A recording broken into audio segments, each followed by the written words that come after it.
I'm about to show you something that's kind of graphic. It's for instructional purposes only. If you are going to have a hard time with blood, don't watch, but I think it's important that you maybe pay attention.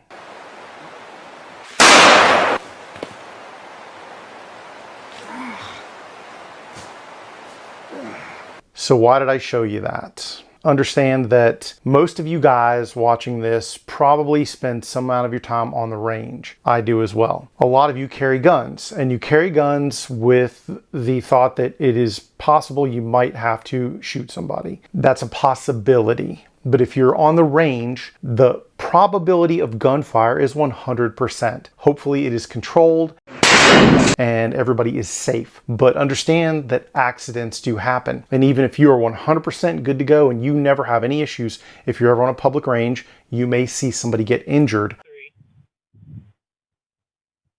Across my career, being on ranges as an instructor, I have seen one direct gunshot wound and several indirect injuries as a result of gunfire, fragmentation, ricochets, other things like that. If the worst comes to worse, there are reasons why you may want to have a med kit with you. And understand that, in my opinion, that's kind of a non-negotiable if you spend any time on the range. In the past year alone, I have had to apply a pressure bandage to somebody, not a full-on tourniquet. More people that I know personally have had to apply tourniquets than have had to shoot somebody. Sadly, I know people in both categories. They've had to do both. But I think it is more likely that you're going to need to engage in some sort of medical intervention, either self-care or buddy care for somebody else. And like I said, that's especially true if you spend time on ranges. Even if you're not a range person, if you're watching this, you're probably also a knife person, and knives have the potential for injury themselves. If you don't have any of those things, like you don't have a knife, there's no knives around you and no guns, I suspect that you may very well find yourself in a vehicle. And probably one of the bigger causes of injuries and deaths, at least of the accidental sort, is automobiles. So for those three reasons, if nothing else, like if you're not carrying around this huge EDC kit, I would still tell you, if you can have one available, a med kit is important. And I'm going to talk about one of the viable options that I like quite a bit. I just picked this one up recently, and it fills a specific gap in my overall strategy. I have one on my duty belt, I have one in the car, but I didn't have one that was dedicated to my range kit, so I was moving stuff back and forth. This is going to be my dedicated range cart medical kit, and I'll talk about it in just a second. So I understand that med kits aren't exciting. It's not sexy. It's not a bunch of stuff running around, people shooting guns, yelling, screaming, things like that. There is a certain amount of blood in your body, and at some point you're going to want to keep it there. Once it is out of your body, it does not go back in. It's like toothpaste. Once the tube is empty, it's empty. And if you lose more than 40% of the blood in your body, you are in dire, dire danger of dying right there. There are people with a greater medical background than me who could go into the specifics of that, but trust me when I tell you blood loss is never good. Extreme blood loss is exceptionally bad. So this is a Dark Angel spear. I forget what the spear stands for. I'll annotate it somewhere. What I like about this, guys, is you can either put it on your belt or you can put it in some molly. I am probably going to zip tie this to the handle of my range cart for those of you who've seen that big red monstrosity. What I like about this is it opens from either side. It doesn't matter. Left side, right side. And when you pop this out, yank this red strap, and you get the contents. I've got a tourniquet on top, readily accessible with a little holder, and that's a soft T. I find that the soft T wides, at least for me personally, are easier to apply than the cats when it comes to applying them to others.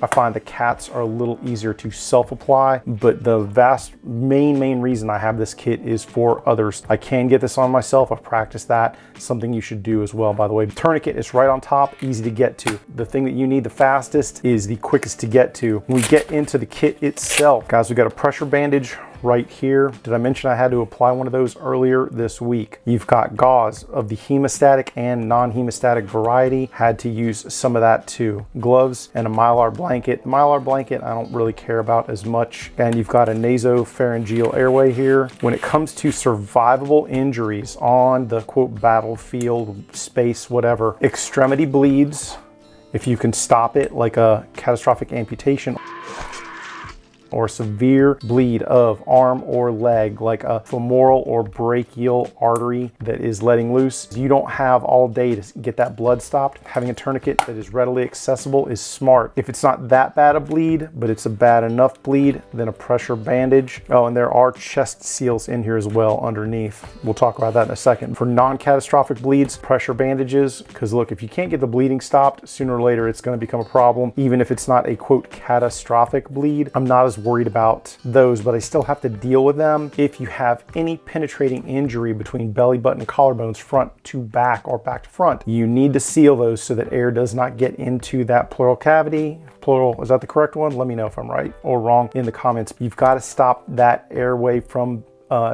being used. The only way that air should go into the human body is through the nose and mouth. If it enters in any other capacity into your torso, you're setting yourself up for a real problem that will continue to develop if it is not sealed. So chest seals are important. Really, if you look at this kit, guys, I might add one more tourniquet to it, but any quote survivable injury that you can get, this kit can help you deal with it. Is it enough for multiples? Like if you have like a mass casualty incident? No. Is it enough to deal with 1 or 2 people? Probably. And the med kit you have on you beats the one that you talked about but didn't get. This is 199 bucks. There's almost always a 20 or 25% discount code. Right now, I forget what it is, but it's a 25% discount code. So I bought this, got it for 150 bucks. You're probably saying, man, Jay, 150 bucks is a lot of money. Yeah, it is. A case of ammo is close to 300. And if you're a shooter, I know you've bought at least 1 case of ammo recently. Think about it this way. My life is worth more than 150 bucks to me. It's certainly worth enough to carry this around. The lives of my friends, my colleagues, my buddies, also worth more than 150 bucks. So once again, I'm going to carry it with me. It's a no-brainer. This kit folds up very nicely and neatly. Then we've got the little tourniquet storage on the top, which I'll have to thread back in. By the way, if your tourniquet is still in the plastic in whatever kit you are using, you are wrong. It should never, ever still be in the plastic. Pull the plastic off, stage it properly. That way, if you need to use it, you're not gonna have to dig around and do a bunch of crazy stuff. If seconds count with major bleeds, you don't want to be taking something out of a wrapper. So, yep, there we go. And then once you've got that set, slide the whole thing back in. This outer wrapper kind of keeps everything nice and neat, including the tourniquet, so that it's not exposed to the elements. And that's it, guys. It's super nice, super neat, super compact. Like I said, this is going with me. It's my new range kit. My old stuff back and forth, not super convenient. This is never gonna leave that range bag. So that is gonna make life a lot easier for me. I understand, guys, that like I said, medical kits are expensive. What's your life worth? While I'm talking about this, I should also mention training, which is also a valuable thing to get. This is a Dark Angel kit. Kerry Davis does training and he travels. I'll link to his website. If you are local to me in the Virginia area, Iron Forge Consulting I know does a lot of medical classes as well. Jonathan's a good guy. I like him. There's probably 2 others I would mention if you're looking for training. Lone Star Medics, Greg Ellifritz. There may be others, but guys, I know every single one of those individuals provides excellent training and they are reputable individuals with a lot of experience. So from that perspective, those are the guys I would definitely go to before I would start going further. I'm not saying there's not other people out there who are capable of or giving good training, but like I said, those are the ones who are known to me. I'm not going to make this video super long. I just want to mention that I think even if it's not this med kit, guys, you should definitely consider getting a med kit or piecing one together and carrying it with you. You should also consider training. I don't really think that training should be mandatory for anything, but I think it's a good idea for a lot of things. And for med kits, that's pretty high on the list. Like I said, my life is worth more than a couple $100 to me. Hopefully yours is to you, and especially when it comes to your family members, loved ones, and good friends. I'm gonna end this here, guys. Take care, stay safe, and I'll talk to you soon. Get 'em, Jay.